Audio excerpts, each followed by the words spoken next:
Hi everyone! In this video, I'm going to show you how to set up bullet journal spreads quickly and easily using this grid spacing ruler. Bullet journalers often have a grid spacing cheat sheet at the front of their journals, where you count up the number of spaces on the page and draw lines to show how many spaces you need to divide the page into halves, quarters and thirds.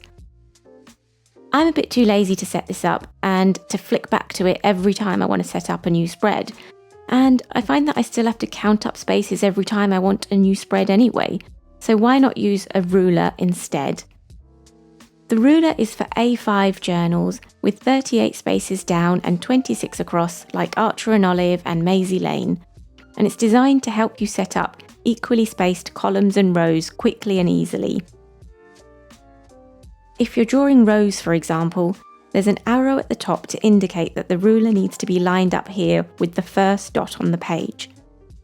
The row side of the ruler is dedicated to setting up rows on your page and has markings to show where the page divides into quarters, where it divides into thirds and into halves.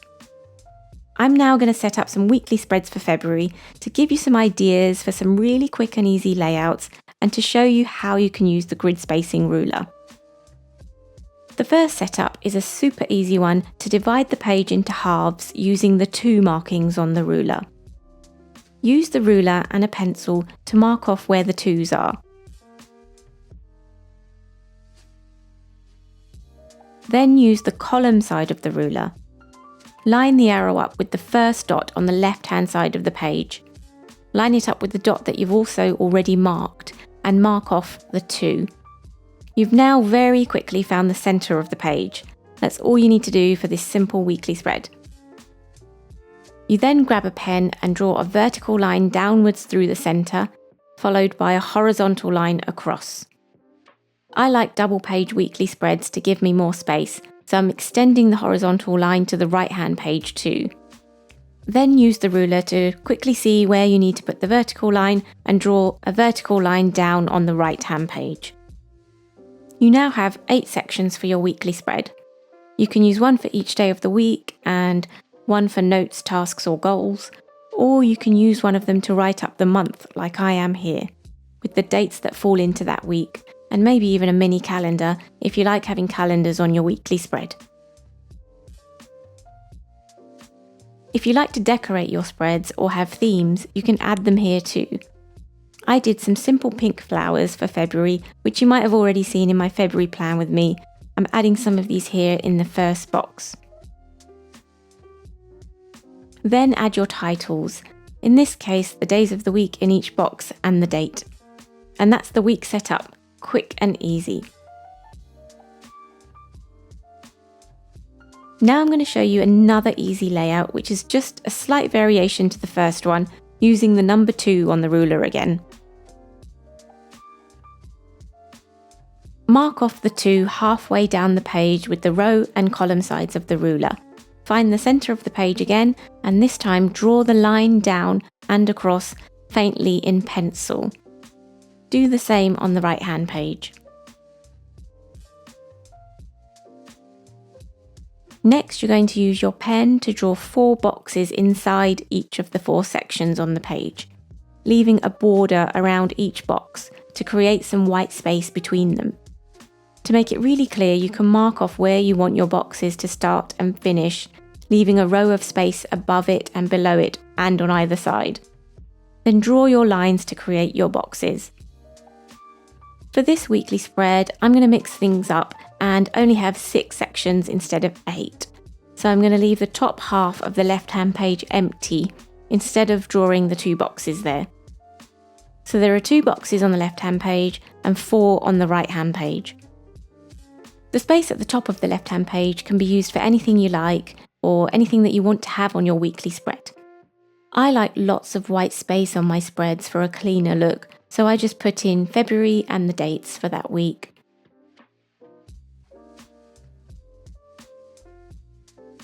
I then added my simple floating pink flowers.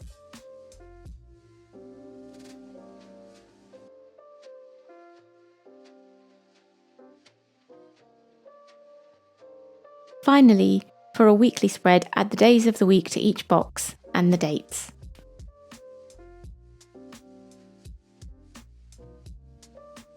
For the next setup, I'll be dividing the page into thirds.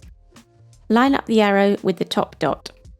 When you look at the 3 markings, you'll notice that the 3 at the bottom, which is the marking for 3 and 4, doesn't go to the bottom of the page. There are 2 extra spaces below it. This is because there are 38 spaces going down the whole page, and 38 doesn't divide into 3 equally. There's a bit of extra space at the bottom, and you can choose where you want it. You can leave it at the bottom and just have the third section slightly bigger. You can have it at the top, maybe if you're thinking of putting a big header there. For this spread, I'll show you what to do if you want to add 1 space to the top and 1 to the bottom. I'm just going to move the ruler down 1 space, then mark off the top of the ruler, the 3 markings, and the bottom. So you now have markings to create 3 rows. You can use your pen to draw your lines across the page, and if you do this on the left and the right, you'll have 6 sections to use. If you don't need all of the horizontal space, you can make better use of the space by sectioning off a column on the edge. So you can use the column side of the ruler to mark off a third. Draw your column line down, making sure it starts and stops where you've marked off the top and bottom rows. Add another matching vertical line at the end of the page. Then add your rows where you made the 3 markings to create 3 boxes. On the right hand page, you can repeat the same thing to create 3 more boxes.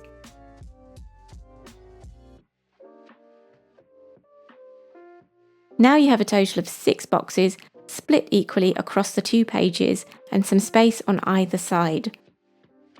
The columns on the sides can be used for writing up the month and the dates for that week. You can have a mini calendar there if you like to have a view of the month. You can create a section for tasks for the week or a section for weekly goals that you want to focus on. The 6 boxes can then be used to add your days of the week and the dates.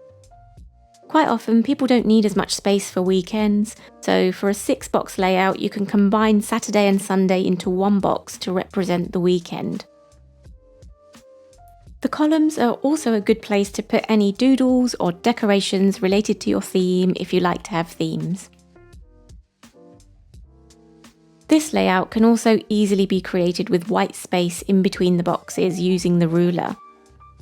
You'd simply mark off the top of the ruler and the 3, move the 3 down 1 space, mark it off and the 3 below it. Move it down 1 space again, mark it off at 3 and the 3 below. So the top begins at the top dot and the bottom ends at the last dot on the page, and the 2 spare white spaces have gone in between the boxes. You can have these boxes go all the way across horizontally, which is what I've done for some spreads, or add the column on the side to create extra space to use for titles, tasks and decorations. This is really quick and easy to set up without the need to count up spaces to create boxes that are equal. And 3 boxes on each page is a really useful layout for other spreads, like a future log for 6 months of the year, or something like my monthly moment spread, which I showed you in my 2021 bullet journal setup. Finally, I'll show you how to divide the page into quarters. You can see on the ruler that the 3 and the 4 end at the same place. 38 doesn't divide into 4 equally, so again we have 2 white spaces to play with. This time I'm going to leave them at the top, where I'll be putting a header. To do this, you simply move the 4 at the bottom down to where you want it to end, which is the last dot on the page. Now mark off the top of the ruler and all of the 4s.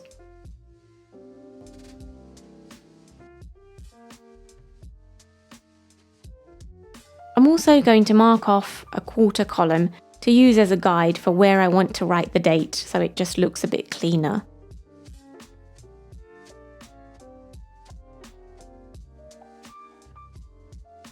In the top section, you can write up February and the dates for the week. Then, where the next marking is, write Mon for Monday and extend a line from the N to the end of the page, where you should meet the mark you made with the ruler. Then add the date underneath. Do the same for Tuesday and Wednesday on this page. On the right-hand page, Thursday can be in the same quarter as the header on the left-hand page, followed by Friday, Saturday and Sunday. You can add calendars to the header space, doodles and decorations. This spread actually takes about 2 minutes to set up, especially with this ruler, so it's usually my go-to weekly spread because I can set up and get going almost immediately. As I looked through my previous journals, I saw that most spreads are split into halves, thirds and quarters, so this ruler can be used all the time for weekly layouts and any other spreads. Here are a bunch of examples from my previous journals where I could have easily used the ruler to set these up quickly and incorporate different themes. Let me know in the comments if you found this useful. I hope it gave you some ideas for setting up spreads quickly and easily. The ruler is up on my Etsy shop along with my other bullet journal stencils. I'll leave a link in the description box below. Thanks for watching and see you soon.